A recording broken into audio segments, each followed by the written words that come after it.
Welcome to this second tutorial from Verb, in which you will learn how to create, modify, and delete a term. To get started, go to your dashboard and then to the Terms menu.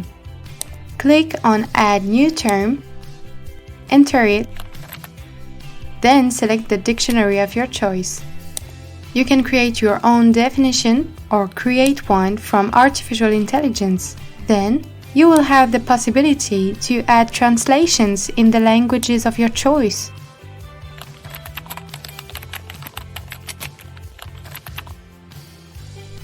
Or synonyms. You also have access to associated areas, suggestions, and history. To modify a term, click on it to change its definition to your liking. You can also access its other definitions by area or language. You can add, modify, or delete translations and synonyms.